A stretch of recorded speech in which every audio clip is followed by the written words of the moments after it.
pensez quoi des Jeux Olympiques? Est-ce que vous allez peut-être y être? Si vous avez négocié le ministère de l'Intérieur. En tout cas, j'y serai quoi qu'il arrive.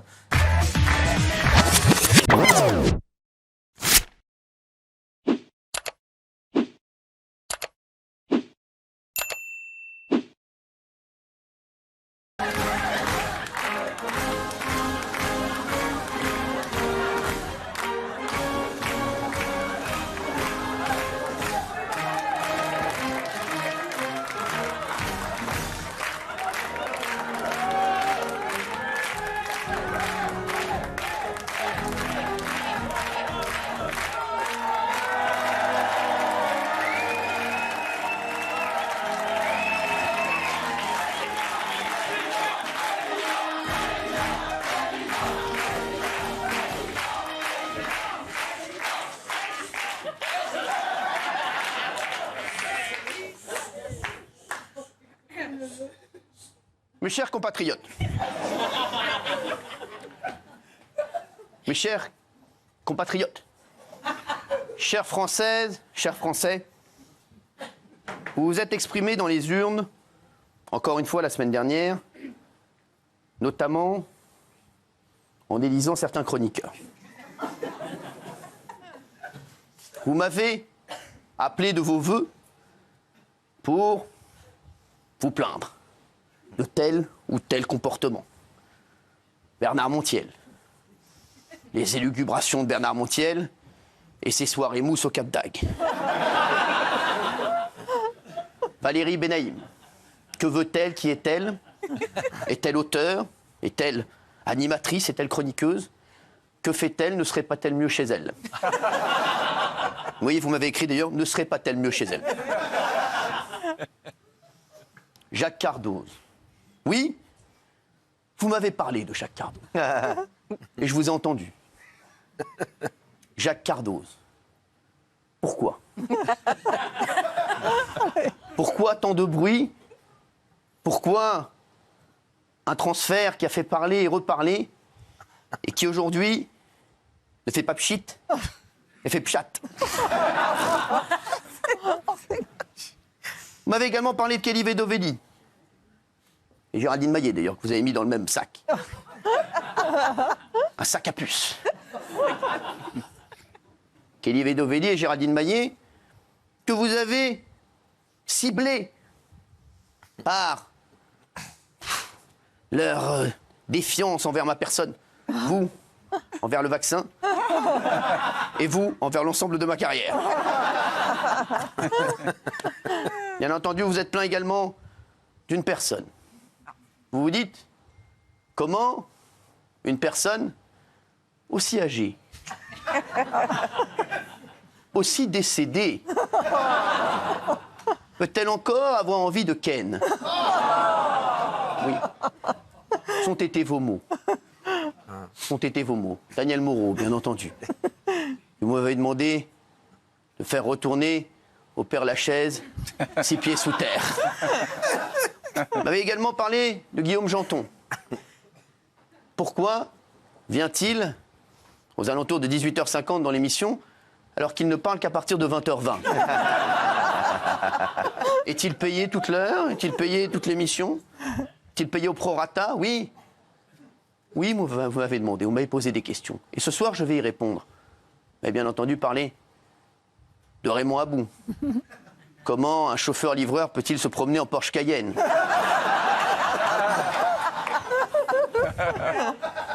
Tant de questions.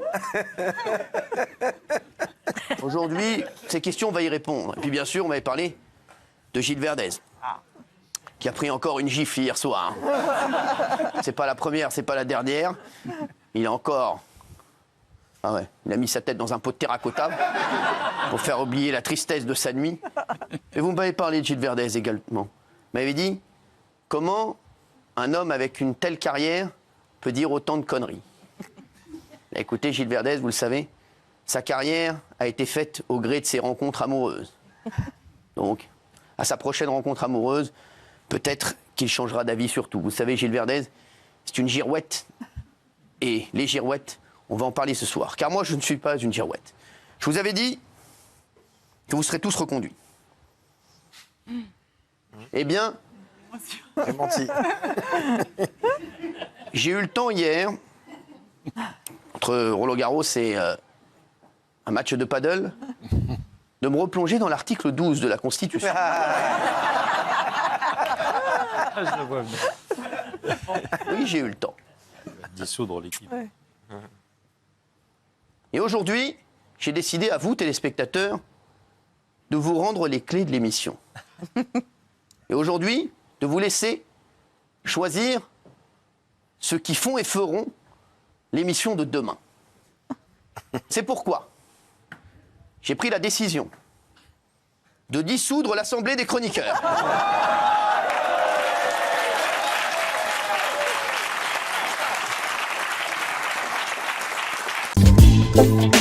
Question argent à Sylvie.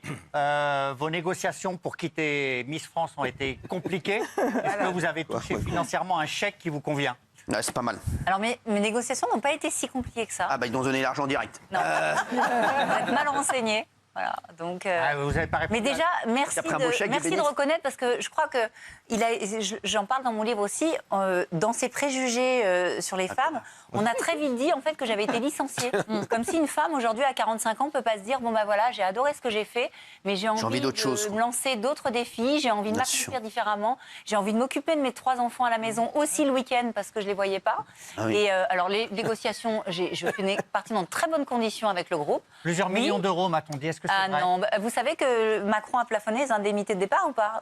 On m'a dit 3 millions d'euros. Est-ce que c'est vrai ou pas? C'est peut-être pour ça que j'ai 3 millions été d'euros, autant cambriolée. je te rappelle que je suis... Non, c'est absolument faux. Il a plafonné à Ah bah, est-ce que- Alors, m'étrangler, connard. Non, mais mes informations. Macron, il a plafonné. Non, j'adorerais les avoir Non, mais c'est touchés, dégoût. vraiment, j'adorerais. Non, mais les a touchés comme ça, mais ils sont partis après. Il les a juste touchés, l'oseille est reparti. Bon, bah, voilà, non, mais bonne question de Gilles, une fois de plus. Hein. Bravo, Gilles. Hein. Heureusement que t'es là. Hein. Non, franchement, quand on parle pas... On n'a pas eu la réponse quand même. Ah si, elle a dit. Non, de Guillaume. J'ai dit que j'avais pas dit. Si, on a eu la réponse de Guillaume aussi, il préfère chanter. On a la somme. La somme, ah, si, c'est vrai, elle a raison, bravo. Ah, c'est ça dont je parlais. Je préfère chanter, mais il faut me donner 3 millions d'euros. Ça, c'est sûr. Tiens, Patrick, justement, est-ce que toi, quand tu as arrêté ta carrière, est-ce que tu étais tranquille financièrement pour le reste de tes jours ou pas? Je suis jamais, même encore, je suis pas tranquille financièrement, parce que moi j'ai toujours partagé. J'ai toujours, je calcule pas et je partage. De toute façon, T'as la une vie, carrière, t'as une carrière la vie, incroyable. c'est fait pour Normalement, tu dois... partager, c'est pas fait pour accumuler, c'est Bien fait pour sûr, ouais. partager. Il m'en reste pour vivre, ouais, à peu près bien là, c'est vrai. Ouais. Mais je continue à bosser régulièrement tant que je peux bosser. Mais je suis payé autrement. Moi, l'amour que me renvoient les gens, à un moment, il faut équilibrer tout ça. Et c'est ce que me demande. Je vais te donner un. Tu sais, moi, c'est je vais te donner un ce petit que je voulais faire scoop, l'an là. dernier. Je voulais payer les chroniqueurs à l'amour. Ouais, Je vais, je te dis- je vais te donner un petit scoop qui va sûrement se réaliser d'ici 1 an, parce que j'ai des amis dans le public là, d'ici 1 an, et ça ne sera pas une affaire financière. Je vais monter à côté de chez moi le plus petit cabaret du Ah, tu vas le faire alors? Le plus petit cabaret Ah du ouais. C'est-à-dire que je vais faire un petit cabaret qui va avoir une revue transformiste. On va faire Michou chez nous. Voilà. Dans le pied. Est-ce qu'il s'est pas tiré une balle dans le pied? Est-ce qu'il vous a pas tiré une balle dans le pied à tous? Moi, je pense que quand vous redonnez la parole au peuple, vous vous tirez jamais une balle dans le pied. Maintenant, il faut mobiliser en responsabilité. Moi, je l'ai dit encore ce matin, c'est en responsabilité. Qu'est-ce que veulent les Français aujourd'hui? Quand on voyait le spectacle à l'Assemblée nationale, vous n'allez pas me dire... Dramatique, le spectacle. Oui, vous n'allez pas me dire qu'on est dans une démocratie sereine. Catastrophique. Moi, j'ai connu des débats vifs. J'étais garde des Sceaux sur des textes lourds, j'ai révisé la Bien sûr. Constitution, j'ai porté des textes sur la rétention de sûreté, des textes très lourds. On a eu des débats vifs, mais on n'était pas dans n'importe C'est le quoi. spectacle, c'est Et, le buzz, c'est- mais surtout dans la dégradation Oui. de l'institution. Moi, quand je suis revenue à l'Assemblée comme ministre, moi, j'ai été très choquée parce que j'ai vu, ne serait-ce que ces allées et venues, c'est-à-dire qu'il n'y a plus de respect même de l'hémicycle. C'est ça. De l'hémicycle en Ça. soi. Vous ne rentrez pas, moi je dis toujours, c'est comme quand vous rentrez dans une église, vous ne rentrez pas comme si vous rentriez dans un hangar. Et ben quand on rentre dans l'hémicycle, on ne rentre pas de la même manière. Et donc, je trouve qu'il n'y avait plus de respect de cette institution. On souhaite, évidemment, qu'il n'y ait plus cette obstruction, cette volonté d'obstruction systématique et que ce soit uniquement un cirque. Enfin, il n'y a plus de débat de fond. Donc là, le président de la République, par cette décision, souhaite aujourd'hui clarifier et le débat et la volonté des Français. Alors, vous n'étiez pas au courant, parce qu'on l'a vu, hein, Yael Braun-Pivet, la présidente de l'Assemblée nationale, n'était pas au courant. On sait que Gabriel Attal a été au courant 1 heure avant à peu près. Voilà, il y avait très peu de gens au courant. Quand vous l'avez appris, vous vous êtes dit on est dans la merde ou vous vous êtes dit au contraire, on va se battre pour... Parce que quand il l'a présenté, il a dit je souhaite redonner la parole aux Français. Ouais. Le score est mauvais. Il faut dire, c'est un échec. Voilà, c'est un échec. Moi, j'ai été parlementaire européen, j'ai mené aussi des campagnes. On s'y attendait. Les sondages, là, ils ont été conformes à ce qui est au résultat. Moi, je vais vous dire, à un moment donné, c'est la méthode Coué, soit on se convainc de l'échec, soit on se convainc de la victoire. Moi, une campagne, il faut la mener jusqu'au bout, jusqu'à la dernière minute. Voilà, après, ce résultat n'est pas un bon résultat. Et ce n'est pas la candidate qui est à mettre en cause. Je considère que c'était aussi l'ambiance qui était... Moi, j'ai été choquée par l'instrumentalisation de sujets qui n'avaient rien à voir avec l'Europe. Voilà. Ça. Moi, je vais vous dire, le Rassemblement national... De la même manière, dans un autre style, il fait de l'obstruction à l'Assemblée par les motions de censure, par des volontés de rejet. Dans un autre style que la France Insoumise. Dans un autre style. Les autres, effectivement, ils font de l'obstacle par des outrances. Et donc, aujourd'hui, on souhaite que les Français... Moi, je pense que quand il y a eu cette majorité relative, les Français souhaitaient qu'on fasse peut-être des compromis, comme ça se passe d'ailleurs au Parlement européen. C'est pas la culture française, c'est vrai, mais moi, je l'avais demandé. Moi, dès 2022, j'avais dit, pour les Républicains, moi, je considère qu'on est quand même sur un bloc central. On est un parti de gouvernement. Et donc, j'avais souhaité qu'on fasse des coalitions, en tous les cas, qu'on puisse trouver des compromis sur des projets politiques. Vous avez vu qu'Éric Ciotti a annoncé au 13h de TF1, donc le président des Républicains, qu'il a annoncé une alliance avec le Rassemblement national. Vous en pensez quoi? Alors, c'est pas une alliance avec le parti, mais c'est sa ligne. Moi, je vais vous dire, on m'a reproché d'avoir quitté les Républicains. J'ai pas quitté mes convictions. Parce que j'ai changé de conviction quand je fais une interview, quand j'échange, j'ai pas changé de conviction. Mais moi, il y a des valeurs auxquelles on ne touche pas. Et rappelez-vous, quand il avait indiqué qu'au deuxième tour, il voterait pour Zemmour, il ne voterait pas pour Emmanuel Macron. C'est pas mon parcours, c'est pas ma vie, c'est pas ce qui a fondé mon engagement politique. Et donc, c'est pour ça qu'il faut dire aux Français ce qu'est quand même le Rassemblement national, pour ne pas dire Éric Zemmour. Il faut dire la réalité. C'est-à-dire qu'il faut voir. Moi, j'ai détaillé le programme. Regardez le programme économique. Je sais, mais on sait que le programme économique a quelques lacunes. Juste, ce n'est pas quelques lacunes, c'est un projet de société qui ne correspond pas à nos valeurs. Et vous voyez bien que ces discours-là, c'est les discours, je l'ai vu encore d'Éric Dupond-Moretti, qui est complètement hors sol, excusez-moi. Ces discours-là ne marchent plus, Rachida Dati. Alors là où je vous rejoins... Les Français, ils se disent une chose. Et je vous dis, les Français, ils se disent une chose. Ils se disent, nous, on essaie de nous faire peur à chaque fois avec le Rassemblement national. Et ils nous disent, nous, on sait mieux faire en économie, nous, on sait mieux faire... Ils voient quoi, les Français? Ils voient que le 10 du mois, ils n'ont rien pour manger. Et ils se disent, les mecs, ils n'ont pas mieux fait que ce qu'ils nous annoncent. Attendez, monsieur Hanouna, je vais vous dire une chose. C'est pas... moi, vous ne m'avez jamais entendu, je ne diabolise pas. Oui. Je ne diabolise pas le Front National ou le Rassemblement National. Je ne diabolise pas les électeurs. Moi, je considère que quand quelqu'un vous dit « il souffre », je ne vais pas lui faire une leçon de macroéconomie. Voilà. Parce que je suis gênée. S'il souffre, je dois y répondre. Moi, je me suis engagée pour y répondre, pour réduire les inégalités, pour entendre les souffrances. Moi, je pense que, par exemple, la réforme des retraites, qui était dans le programme du président, peut-être qu'on ne l'a pas assez entendue parce qu'on a eu la guerre en Ukraine, qui a évidemment tout pris le pas sur tous les autres sujets. Aujourd'hui, il y a peut-être des choses qu'on n'a pas vraiment entendues sur le fond. Il faut y répondre. Moi, quand j'entends certains électeurs, y compris du Rassemblement national, que me disent-ils ? Il y a un problème de sécurité, c'est une réalité. Il y a un problème de délinquance des mineurs, c'est une réalité. Il y a un problème de maîtrise des flux migratoires, c'est une réalité. Est-ce que vous pensez que demain, le Rassemblement national va y répondre? Est-ce qu'on va dire tous les immigrés dehors, est-ce que ça y répond? La vraie question qu'on se pose, est-ce que la France est ingouvernable? On a l'impression que vous ne pouvez rien faire. Non, moi Parce que le président de la République avait énormément d'espoir en lui en 2017. On se disait, c'est un garçon qui vient d'ailleurs, qui est dans la finance. On s'est dit, voilà, et puis on s'est dit, il a réussi personnellement, il peut peut-être diriger le pays. Et c'est vrai que là, les Français se disent, aujourd'hui, nous, notre situation en 2017, elle était peut-être mieux qu'aujourd'hui en 2024. Non, mais alors, donc, la réalité, il y a eu une amélioration. Comme dire, dans le pire, il peut toujours y avoir du pire. Il y a une amélioration sur notamment les minima sociaux. On a quand même un système de protection sociale extrêmement généreux, il faut quand même dire la réalité. Moi, vous savez, je n'ai pas coupé du milieu d'où je venais.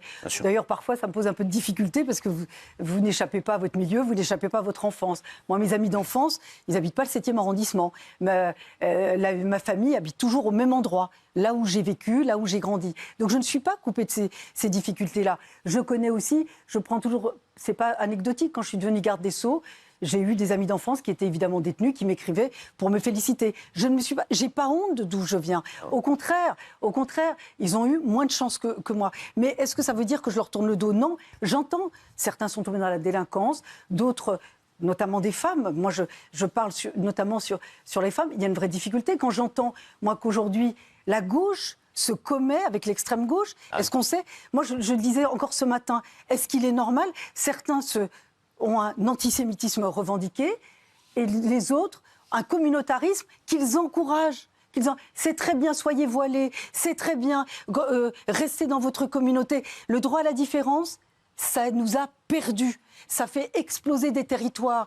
Moi, je vais vous dire, quand vous allez dans certains territoires, vous pensez que la majorité des filles veulent rester enfermées chez elles, elles ne veulent pas travailler, elles ne veulent pas accéder à des responsabilités ou avoir une autre vie que celle à laquelle on les condamne. Moi, je vais vous dire, tous les jours, je reçois des courriers. D'ailleurs, les jeunes femmes qui sont en coulisses, qui travaillent avec vous, elles vous disent « Oh là là, mais vous êtes un modèle pour nous ». Mais pourquoi? Parce que moi, je crois à l'égalité des chances. Je crois à la réduction des inégalités parce que je crois à la République. Je crois à l'école de la République. Je crois à cette France et à ses valeurs. Je ne veux pas qu'on les dévoie. Aujourd'hui, le 30 juin, on a rendez-vous avec l'histoire de France. Non, mais c'est très important le 30 juin. Non, mais oui, c'est important. Ce que je dis là, moi, je trouve que c'est la maîtrise des flux migratoires. Il faut évidemment qu'on soit au rendez-vous. La politique pénale, on soit au rendez-vous. Il faut de l'autorité, il faut rétablir l'autorité. Voilà ce que nous demandent les Français. Vous le dites, Madame la Ministre, mais les Français vont vous répondre quoi le 30 juin? Ils vont vous répondre, ça fait 7 ans qu'on attend. Donc, qui s'est passé quoi? Attendez, moi, je me mets à la place des Français. Oui, mais les Français vont vous dire. Ils vont vous dire. Mais vous avez raison, d'abord. Vous êtes bien gentil, là. Vous avez les élections législatives le 30 juin. Vous nous dites que c'est très important et que ça va changer. C'est historique. Je suis d'accord avec vous. Ces élections sont historiques le 30 juin.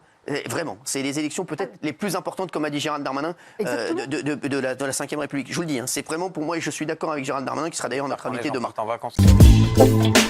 Les Français se disent on a un bon ministre de l'Intérieur.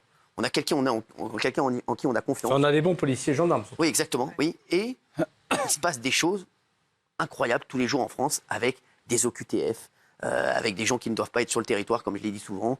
Et aujourd'hui, si le Rassemblement national est aussi haut, c'est juste pour ces petits faits divers mis l'un à côté des autres tous les jours où les Français disent on n'en peut plus. Nous, on a envie que nos enfants puissent sortir en boîte de nuit tranquille à 23h. On a envie que nos parents puissent aller se promener tranquille, que nos grands-mères ne se fassent pas piquer leur sac et bousculer, comme on a vu des choses incroyables ces derniers temps. Et pourtant, on se dit, Gérald Darmanin, et je le dis, c'est quelqu'un qui travaille, qui aime son pays, qui a envie de faire bien, et on se dit, il se passe des choses comme ça. Qu'est-ce que vous répondez? Parce que c'est l'argument numéro 1 du RN. Je ne suis pas sûr que ce soit seulement cet argument-là. Il y a aussi beaucoup d'arguments sur le pouvoir d'achat, les coûts de l'énergie, les salaires. Donc c'est les deux. Oui. Et je pense que vous avez d'autant plus de problèmes de sécurité que vous êtes socialement pas capable de vous protéger. Vous garez votre voiture en dehors d'un parking quand vous n'avez pas le bonheur d'avoir un garage et votre bagnole, elle se fait défoncer parce que vous avez bossé le matin, ça vous rend dingue. Quand vous ne pouvez pas payer le permis à votre fille de 18 ans qui va à la fac en apprentissage, vous travaillez comme serveuse à l'autre bout de la métropole lilloise, et ben elle prend le métro et elle peut se faire embêter dans le métro et ça vous rend dingue. Donc je pense que le problème social encourage des problèmes d'insécurité et inversement. Donc c'est les deux. Mais moi je suis pour une politique de grande fermeté. D'ailleurs j'avais parlé d'ensauvagement.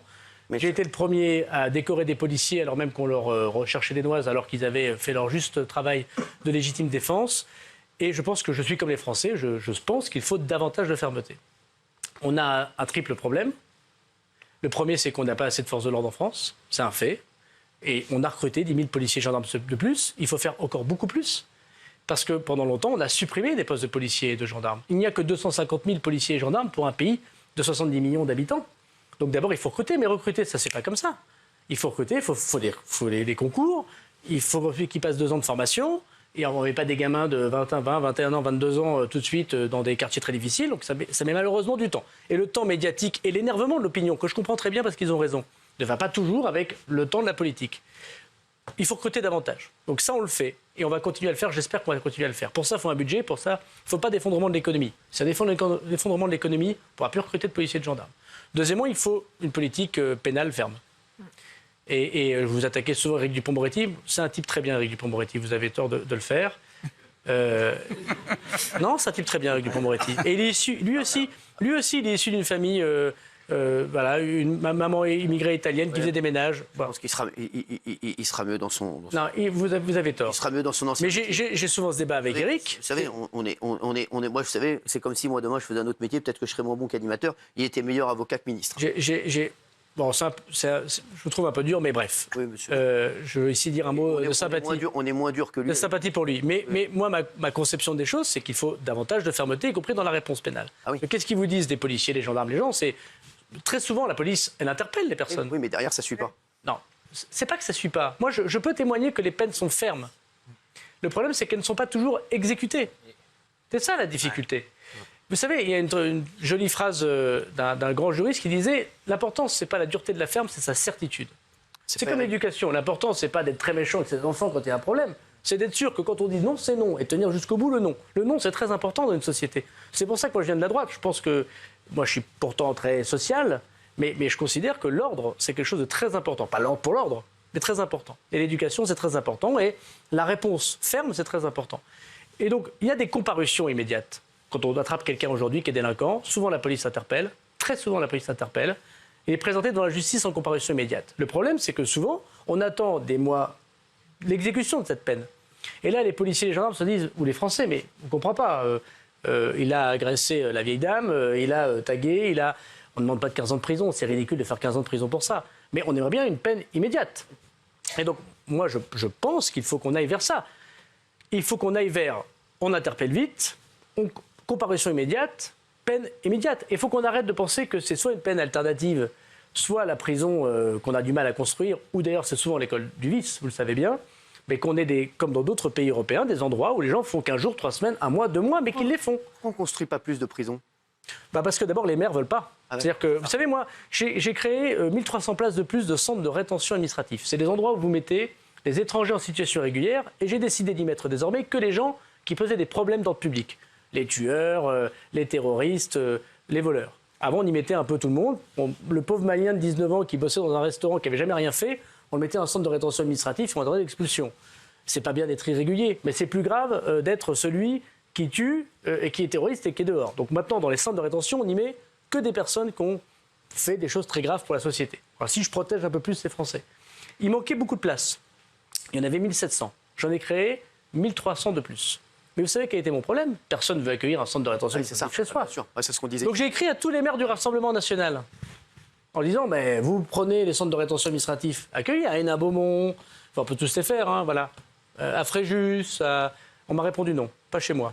Alors moi je veux bien, on peut construire des centres de rétention administratifs et des prisons, on les demander sur le plateau, mais concrètement, il faut aller voir sa population pour dire écoutez cher ami, j'ai une super nouvelle à vous annoncer, il y a une prison à côté de chez vous, vous allez voir, c'est assez sympa. Mettez-en une à côté de Bernard Montiel, à la place du centre du V, ça va le calmer. Mais, non mais il faut aussi voir ce que c'est cette schizophrénie française. Les mêmes qui vous demandent, Monsieur Ciotti par exemple, moi je lui ai dit mais il faut un centre de rétention administratif, il faut une prison à Nice. J'attends toujours la réponse du terrain. Hein. Bon, pareil pour M. Rachid à Fréjus. Éric Ciotti, pour l'instant, il est enfermé dans son bureau. Non, mais je parlais des gens. Non. Mais je parlais des gens du Rassemblement national au sens large. Bon, donc ce que je veux vous dire, c'est que voilà pourquoi on n'arrive pas. Vous l'avez mis dans le Rassemblement national, Éric Ciotti, ça y est. Dès qu'il est libéré par ses amis, voilà.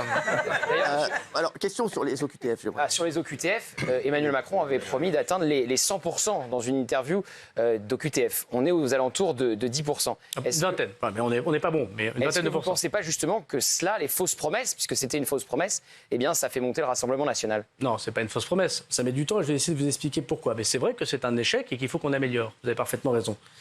Alors je me suis permis de venir parce que je vous ai entendu hier avec Mme Dati. Voilà. Ah ouais, quand même. J'ai vu avec un petit panneau. Ah ouais. C'est des statistiques, non pas du ministère de l'Intérieur, hein, c'est des statistiques que tout le monde peut voir sur Eurostat. Vous avez fait ça cet après-midi? Non, c'est sur Eurostat. Et donc on est premier? Alors vous voyez, ça c'est le nombre de mesures d'expulsion. L'exécution des fameuses EQTF par rapport à toute l'Europe.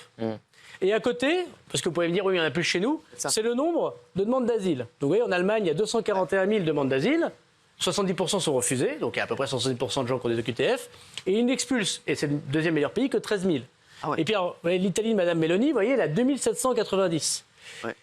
Nous sommes les meilleurs d'Europe, mais il est vrai que nous n'arrivons pas, tous ensemble, tous les Européens, mais c'est pareil aux États-Unis. Vous avez vu, M. Biden, il veut faire un mur désormais, comme M. Trump, et il veut mettre fin à l'asile. Ce n'est pas un problème que français. Nous sommes les meilleurs d'Europe, donc nous faisons beaucoup, et le président de la République a beaucoup progressé sur ce point, mais nous n'arrivons pas à trouver, c'est vrai, la martingale pour que 100% des gens à qui on dit non puissent partir. Est-ce qu'on est assez dur avec les pays d'origine qui refusent de délivrer des laissez-passer consulaires pour expulser vers les pays? Ça, c'est la vraie question. Est-ce que Stéphane Séjourné, ministre des Affaires étrangères, va assez loin et tord assez le bras aux pays d'origine? Oui, mais vous savez, comme son prédécesseur, sa prédécesseur l'avait fait, ou comme Jean-Yves Le Drian l'avait fait, mais nous, on a dit non à nos amis d'Algérie, du Maroc et de Tunisie, et d'ailleurs pour dire on ne donnera plus de visa si vous ne reprenez pas les personnes qu'on vous renvoie. Qu'est-ce qu'ils ont fait? Non, mais qu'est-ce qu'ils ont fait? Ils ont dit, ils ont été voir les Espagnols, ils ont été voir les Italiens, ils disent les Français ne veulent plus nous en donner, eux ils ont donné des visas, et du coup, les gens qui ont un visa en Espagne, ils peuvent venir en France. C'est pour ça que le sujet européen... C'est un argument contre Schengen. Oui, mais il fallait voter pour nous dans ces cas-là, parce que je vous rappelle que le pacte migratoire au niveau européen empêchait ça. C'était une politique de visa commune pour éviter ça. M. Bardella n'a pas voté ça. M. Bardella, vous savez, c'est un homme formidable, il vote l'inverse de ce qu'il dit sur les plateaux de télévision. Mais j'ai compris pourquoi. Parce que quand il y a des problèmes, il y a un vote Rassemblement national. Ils n'ont aucun intérêt à résoudre les problèmes. Parce que s'il n'y a plus de problème, il n'y a plus de Rassemblement national. Moi, je connais rarement quelqu'un qui dit le ministre de la Justice est super, le ministre de l'Intérieur est super, le ministre de l'Économie est super, je suis heureux dans ma famille, je n'ai aucun problème de sécurité et je gagne beaucoup d'argent. Ils votent rarement Rassemblement national. Moi, dans ma ville, ils faisaient 30% le Rassemblement national. Aujourd'hui, quand je me présente, ils font 7%. Parce qu'avant, il y avait des problèmes, j'ai essayé de les résoudre. Les gens disent, bon, bah voilà, au moins vous nous écoutez. Pour répondre à votre question, moi, je ne me satisfais pas d'être le meilleur d'Europe. Mon père me disait, bon, c'est sympathique, t'es premier, mais t'as combien? 7 sur 20, c'est pas terrible. Bon, c'est exactement ce qui se passe. Nous sommes les premiers et on a 7 sur 20. Donc il faut qu'on améliore les choses. Ce que je veux vous dire en disant ça, c'est que les problèmes que la France a, toute l'Europe les a. Et l'Angleterre qui est partie de l'Europe, qui est partie de Schengen, monsieur, il n'y a jamais eu autant d'immigrés irréguliers qu'en Angleterre. Et il n'y a jamais eu autant de personnes qui veulent traverser la Manche. Et vous avez vu que le gouvernement conservateur, malheureusement, il a dû aller aux élections lui aussi pour des difficultés. Madame Mélanie, les copains de M. Bardella et de Mme Le Pen, la première chose qu'elle a faite après avoir promis un blocus naval, c'est demander l'aide de Mme von der Leyen pour que l'Europe puisse se mettre d'accord pour travailler ensemble contre l'immigration irrégulière. Donc c'est un projet difficile que de résoudre le problème migratoire. Il ne faut pas essentialiser les étrangers. C'est très important. Moi, je juge les étrangers pour ce qu'ils font, pas pour ce qu'ils sont. Un étranger qui déconne, qui tue, qui tape sa femme, qui dit il doit être dehors immédiatement. Je partage cet avis absolument. Et vous avez vu que désormais, avec la loi immigration, en moins de 20 heures, les mecs qui déconnent maintenant, c'est dehors. Vous faites un lien? Vous faites un lien ou pas, immigration? Il y a une partie, bien sûr. Non, mais il y a une partie des personnes immigrées. Non, mais monsieur, je vais vous répondre. Non, mais moi, j'ai pas peur de. De quoi? Pardon? Je lui ai dit qu'il avait CNews demain matin. Là.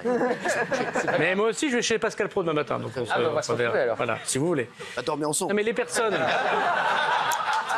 Pardon, mais avec tout l'aspect que je vous donne, vous n'êtes pas totalement mon style. C'est assez réciproque. Non, mais j'ai bien vu votre clin d'œil, c'est pas la peine. Alors donc, oui. Non, mais pour répondre sérieusement à cette question importante, bien sûr qu'il y a une partie des gens qui sont issus d'immigration qui commettent des bêtises sur le territoire national. C'est la faute à une mauvaise intégration, c'est la faute à des gens qui, sans doute, viennent pour des très mauvaises raisons sur le territoire national, et il faut dire la vérité. Pour une personne française qui commet un acte, il doit être condamné. Pour une personne étrangère qui commet un acte, il doit être condamné et expulsé. C'est la différence entre les nationaux et les autres. Mais il est tout à fait faux aussi de dire que toute personne immigrée serait un délinquant en puissance. Heureusement qu'ils sont là pour ramasser les légumes dans le Vaucluse. Heureusement que pour construire les maisons à Tourcoing, il y a des étrangers réguliers. Heureusement que... et on sait tous que tout ça est très hypocrite. Voilà. Vous savez, pendant le débat sur la loi immigration, il y a un député du Rassemblement national, M. Delépinault, il y a un amendement, je le tiens public si vous le souhaitez, alors qu'il me disait que j'étais trop laxiste, que je voulais régulariser des sans-papiers qui travaillaient. Bah ouais, les mecs qui bossent, moi je suis pour les régulariser. Et les mecs qui embêtent le monde, je suis pour les expulser. Un truc très simple. Il m'a présenté un amendement pour dire que dans son département du Vaucluse, il fallait régulariser les étrangers parce que, vous comprenez, les fraises, c'est compliqué à... C'est vrai. Totalement hypocrite. Totalement hypocrite. Donc moi, j'aime pas l'hypocrisie. Donc oui, on n'est pas très bon. Même si on est les meilleurs d'Europe, on n'est pas très bon. Oui, il faut améliorer les choses. On a aussi compris que dans le vote de dimanche, il y avait ça, qu'il y avait le fait qu'il fallait être beaucoup plus ferme. Je pense que dans le gouvernement, je suis de ceux qui portent cette voie de grande fermeté. Gérald Darmanin. Je vous le laisserai. Qu'est-ce que vous diriez? Je le prendrai pour chez moi, ça ferait plaisir. Qu'est-ce que vous diriez à nos téléspectateurs ce soir en direct pour éviter qu'ils votent ou pour la LFI ou pour le Rassemblement national et qui reviennent chez vous, chez Renaissance, et que vous ayez une majorité et que vous soyez encore ministre de l'Intérieur après le 7 juillet? Mais que le pays ne peut pas se permettre l'aventure. que le pays doit avoir de la stabilité avec des gens qui, bien sûr, ne sont pas parfaits. Et bien sûr, il doit y avoir des changements et des changements de méthode. Mais on montrait que pendant le Covid, si on avait laissé les autres, les zinzins et les zozos, là, de chaque côté, on aurait eu des vaccins qui ne fonctionnaient pas, on n'aurait pas pris des mesures courageuses et notre économie se serait effondrée. C'est ça la vérité. Vous savez, j'ai passé des semaines au lendemain du Covid à avoir des commerçants qui me disaient merci beaucoup. C'était assez rare, il faut bien avouer, en général. Hein. Moi, mon père était commerçant. Je sais qu'un commerçant, c'est parfois voilà, un peu contestataire, c'est normal parce qu'il travaille beaucoup. Merci beaucoup, vous nous avez sauvés. Merci pour nos salariés. Si c'était les autres, qu'est-ce qu'on serait passé? La Russie. Si c'était les autres, M. Mélenchon comme Mme Le Pen, qui voulait faire un travail en commun avec M. Poutine, qu'est-ce qui se serait passé? Et vous savez, il y a l'élection de demain pour la vie de tous les jours, le pouvoir d'achat, la sécurité. Et puis, il y a des grands événements qui arrivent qu'on ne connaît pas. Personne ne prévoyait le Covid. Personne ne prévoyait la guerre en Ukraine. Et vous pensez qu'il faut mettre M. Bardella ou M. Mélenchon, parce que c'est M. Mélenchon, le Premier ministre, hein, si j'ai bien compris, de la NUPES, puisqu'ils ne sont pas mis d'accord entre eux. Donc, c'est donc M. Mélenchon. J'ai rapidement écouté à la télévision tout à l'heure. Vous pensez que c'est eux qui sont à la barre du bateau s'il y avait un problème tel que le Covid, tel qu'une guerre? Vous pensez vraiment que c'est sérieux, ça? Donc la vérité, c'est qu'il faut de la stabilité. Les Français ont passé un message dur vis-à-vis de nous, un message juste, parce que le peuple a toujours raison, on l'a bien compris, et on va se battre pour reprendre leur confiance, parce que depuis 7 ans, on a quand même beaucoup d'états de service. On a une tradition dans cette émission. Jordan Bardella et Jean-Luc Mélenchon sont sur un bateau. Vous pouvez en sauver qu'un, vous sauvez qui? Aucun des deux? Le problème, c'est que j'ai compris qu'avec M. Bardella, on ne pouvait plus faire venir de bateau. Oui.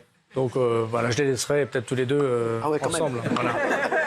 Alors, je tiens à vous le dire, vous avez été excellent, une fois de plus, monsieur le ministre, à part sur Éric Dupond-Moretti, mais sinon, excellent comme d'habitude. Merci d'avoir été avec nous. Très bien. Vous avez vu l'union de la gauche? Alors, François Hollande a dit qu'il était pour. Et Ségolène Royal aussi. Mais il n'y a que nous qui ne pouvons pas la faire, selon certains. Non mais... Eux, ils l'ont fait, c'est un danger. Ouais. Ce qui légitime encore plus qu'il y ait cette union des droites que j'ai voulu, en cassant, c'est vrai, des tabous. Alors, ça peut gêner les vieilles barbes. Mais moi, ce qui compte, c'est qu'on ait une opposition claire au danger de l'extrême gauche, de M. Mélenchon, de ses amis, qui, depuis le 7 octobre, tiennent des propos antisémites, qui soutiennent le Hamas. Ça ne gêne pas du tout. Donc il faut une immense mobilisation pour porter cette coalition et pour, donner une espérance pour redresser la France. Alors justement, parce que eux de leur côté, ils disent exactement la même chose. J'ai vu le tweet de Ségolène Royal qui dit nous, il faut qu'on fasse une coalition contre le Rassemblement national. Donc c'est ce qui... Les Français devront choisir. Oui. Qui, depuis 2 ans, donne le visage de la haine dans la rue, qui attaque... violemment les policiers, qui soutient les émeutiers, qui considère que ce qui s'est passé le 7 octobre, finalement, n'est qu'un détail, qui aujourd'hui porte cette haine dans l'hémicycle de l'Assemblée nationale, cette violence qu'on subit à chaque séance, jusqu'à introduire des drapeaux étrangers dans l'hémicycle. Voilà, tout ça, on voit bien, qui représente un danger aujourd'hui. Donc je dis à tous ceux qui ne voient pas qu'il faut se réveiller, qu'il faut se mobiliser. Aujourd'hui, c'est le scrutin électoral qui l'impose. C'est le vote au scrutin majoritaire. Ce sont les 2 candidats qui arriveront en tête qui vont s'opposer. Donc la NUPES représente, je ne sais pas comment ils vont l'appeler, enfin l'extrême gauche dangereuse, oui. Pour moi. Hein, c'est extrême gauche dangereuse. Ils vont faire autour de 30. Donc... Macron, il a fait quoi? 14 dimanche. Nous, on a fait, malgré la magnifique campagne de François-Xavier Bellamy, a fait 7. Ouais. Donc ça veut dire que pour s'opposer, il faut qu'on s'additionne. Macron, il a sombré. Il a mis le pays à terre. Il a dissous, désordre dans la rue, désordre dans les comptes, chaos institutionnel. Donc il n'y a qu'une coalition qu'on n'a jamais essayé. Moi, j'ai voulu dire, maintenant, ce qui compte, c'est la France. Arrêtons de regarder ce qui s'est passé il y a 75 ans, 80 ans. Jordan Bardella, il est né au début des années 90. Voilà. Donc arrêtons avec ces vieux discours qui servent à rien. Non. Les Français s'en foutent. Ce qu'ils veulent, c'est qu'on agisse, qu'on redresse le pays, qu'on donne une espérance. Il y a une crise de pouvoir d'achat, il y a une crise, il y a le désordre partout. Oui. Donc il faut des solutions. Alors, justement, il y a le désordre aussi même dans votre camp. Vous avez pu sortir de votre bureau tranquille, vous n'avez pas de squatter. J'ai pu y aller après, parce que c'est vrai qu'on a... D'abord, tout ça a été une fable parce que... Alors, qu'est-ce qui s'est passé exactement? Parce qu'on a l'impression que si vous sortiez de votre bureau, il y avait des mecs qui allaient arriver pour squatter, en fait. J'étais pas dans mon bureau hier, j'y étais ce matin. Ouais. Je suis président des Républicains. Bon... Qu'ils ont fait un conseil et tout. Bon, ils ont fait un poupouche, hein, Oui, c'est un carteron de vieilles barbes à la retraite, qui ont toujours tout perdu. Oui. C'était extraordinaire hier la photo. Ceux qui me faisaient le procès. Il y avait M. Copé, 0,3% à la primaire. Il y avait M. Bertrand. Il y avait Mme Pécresse. On peut dire que ceux-là, ils ont apporté beaucoup à la droite.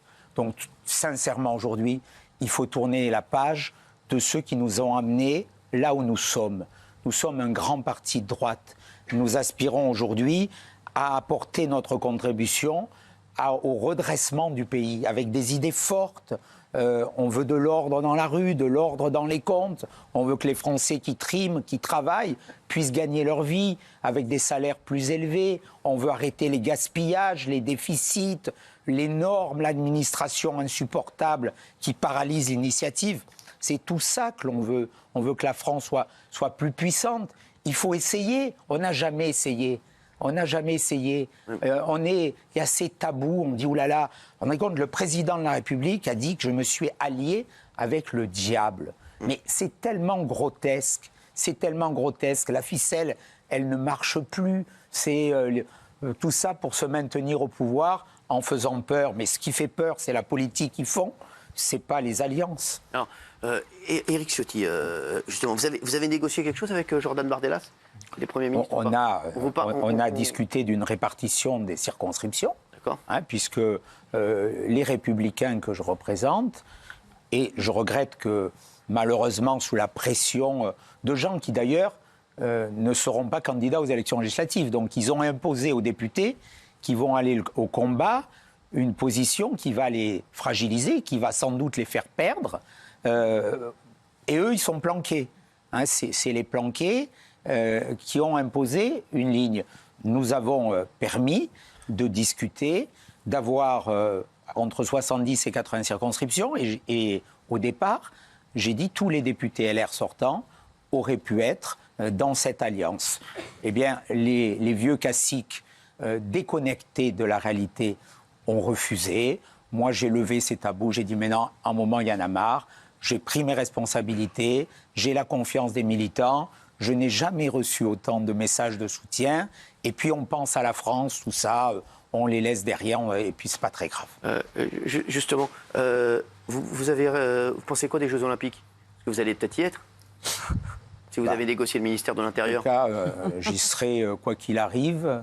Je serai au passage de la flamme olympique, sans doute cette semaine, dans les Alpes-Maritimes. Si le 7 juillet, ça se passe pour vous, vous y serez en tant que ministre de l'Intérieur? C'est pas surtout pas à moi de dire ça. D'abord, il y a des élections législatives. On va se battre pour avoir une majorité absolue. C'est essentiel, c'est important pour le pays. Il faut que tout le monde se mobilise. Cette élection, elle peut rompre 12 ans de déclin, de déclassement. Hollande, Macron, il faut arrêter ça. Justement, vous avez vu que François Hollande... Qu'est-ce que vous pensez que ça, François Hollande qui dit, l'ancien président, chaque fois qu'il parle, lui, en ce moment, c'est pas possible. C'est toujours pour dire une bêtise. Qui dit... Mais il n'avait pas de mots assez durs pour qualifier Jean-Luc Mélenchon. Exactement. Maintenant qu'il y a un Front populaire avec la France insoumise, qui reste quand même, malgré le score de Raphaël Glucksmann, la force centrale de cette union, et que Jean-Luc Mélenchon, tout en ne voulant pas s'imposer, mais en s'imposant quand même pour Matignon, s'autonome à Matignon, et François Hollande change de et décide de soutenir l'union. Je ne sais pas ce que vous avez négocié vous, avec le Rassemblement national, mais François Hollande a dû négocier certainement un scooter et des croissants. Ça, électrique. On le connaît. Ouais, scooter électrique, peut-être. Dites-moi, qu'est-ce que vous pensez de ce que nous a dit Sarah Knafo, puisqu'elle fait pas... c'est la porte-parole de Reconquête qui souhaite faire une alliance avec vous, avec le Rassemblement national, faire une grande union des droites. On a l'impression que vous les avez laissés sur le bas-côté, là, qui sont sur la bande d'arrêt d'urgence. Moi, je souhaite, Vous êtes pour ou pas je souhaite que tous les patriotes soient rassemblés. Après, c'est une histoire entre Reconquête et le Rassemblement national, et je m'en mêlerai pas. Il y a eu sans doute par le passé des mots qui ont pu heurter, blesser, voilà. Bon. Justement, sur ce sujet, je pense que maintenant, il est l'heure de tirer un trait sur ce qui s'est fait par le passé. C'est vrai que par le passé, Éric Zemmour a pu critiquer Marine Le Pen. Marine Le Pen a critiqué Éric Zemmour. Il y a eu des mots durs. On a montré nos différences. Je pense que chez LR, ça a été la même chose. Je disais tout à l'heure, pendant 40 ans, les Républicains, pas vous, Monsieur Ciotti, ont dit que le RN, c'était des nazis, des incapables, etc. Et aujourd'hui, on voit qu'il y a des gens courageux qui sont prêts à dire on tire un trait sur ce qui a pu blesser et vexer par le passé.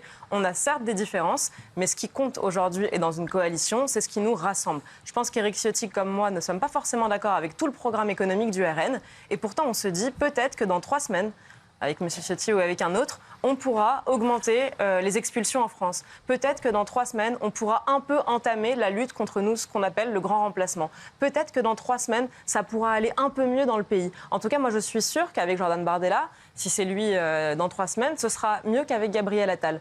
Et quand on est sûr de ça, on se dit peut-être que c'est le moment de ranger un peu les rancunes passées et de se dire maintenant il y a la France. Il y a des millions de gens qui nous attendent. Je ne parle pas qu'au nom de Reconquête. Il y a des millions de Français qui ont vu cet espoir se lever et qui se disent si on les voit tous ensemble, on est sûr qu'on peut sauver notre pays. Vous avez récupéré les codes de votre compte Twitter? Oui. C'est bon? Je sais que cette histoire... hein. Ça y est. J'ai vu, c'est un truc de fou, ça. Truc un peu médiocre, quoi. Ouais, qu'est-ce qui s'est passé? Oh, ben, y a des gens qui n'ont pas de dignité, quoi. Mais c'est pas très grave. Ouais, ils ont posté des trucs... C'est anecdotique. Ouais. C'est anecdotique, tout ça, on s'en fout. Vous avez tout récupéré, là, les clés, le compte Twitter... Tout ça n'a pas vraiment d'importance. Oui. Par rapport à la gravité de la situation du pays, ça paraît quand même un peu dérisoire. Vous avez vu François-Xavier Bellamy au téléphone ou pas? Que c'est lui qui a porté la campagne des Européennes. On s'est parlé juste avant, je l'ai informé de ma décision. Qu'est-ce qu'il vous a dit? Je lui ai dit de venir avec moi parce que François-Xavier Bellamy est quelqu'un qui a beaucoup de talent. Une belle campagne. Il a fait une très belle campagne, il a des convictions, il a des idées fortes.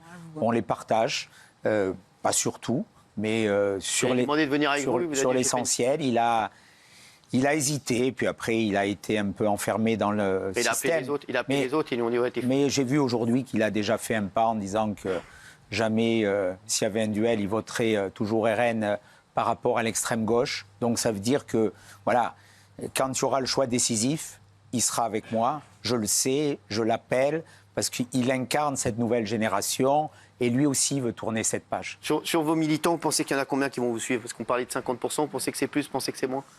L'immense majorité des militants, même des sympathisants, et dans cette ligne, il y en a qui se plaignent, il y en a qui se... Oui, ben, ils ont été un peu sensibles, très peu, mais à ce discours ou ces attaques massives. Est-ce qu'à un moment, encore une fois, on est dans un moment extrêmement grave, hein, et peut-être encore plus depuis quelques minutes. Oui. Voilà, on peut avoir Mélenchon à Matignon. Ah, là-bas, et le seul qui puisse l'empêcher, c'est Jordan Bardella avec nous, dans notre alliance, dans cette union des patriotes, dans cette union de la droite. C'est plus M. Macron. Ça deviendra un vote inutile. Vous pensez que le vote Renaissance est un vote inutile? J'ai vu que dans les derniers sondages, aujourd'hui, ils sont à 18.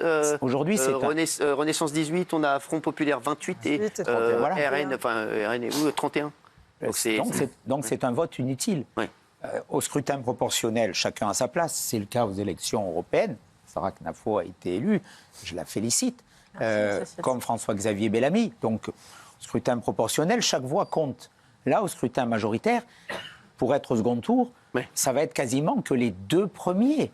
Donc, si on perd ces voix dans ceux qui font 18 aujourd'hui, eh bien, ça veut dire qu'il y a un danger. Donc, j'appelle à cette union de ceux qui ne veulent pas Mélenchon à Matignon. Et il n'y a qu'un vote, c'est celui pour notre coalition, celle que je conduis, avec, derrière, Jordan Bardella. Vous pensez que vous allez gagner? On va gagner, bien sûr, parce que les Français ne peuvent pas laisser faire ça. Ils ne peuvent pas laisser arriver le chaos. Et puis, voilà, on a dans notre programme, moi j'ai porté depuis des années des idées fortes sur la sécurité, le retour de la double peine, des peines planchées, la construction de places de prison, les expulsions systématiques des étrangers. Tout ça, nous le disons ensemble depuis des années et on nous dit mais vous êtes différents. Mais pourquoi on porterait les mêmes amendements, on défendrait les mêmes textes à l'Assemblée et on nous interdirait de les mettre en place? C'est la gauche qui a voulu cette coupure. C'est Mitterrand qui a installé cette fracture pour rester au pouvoir.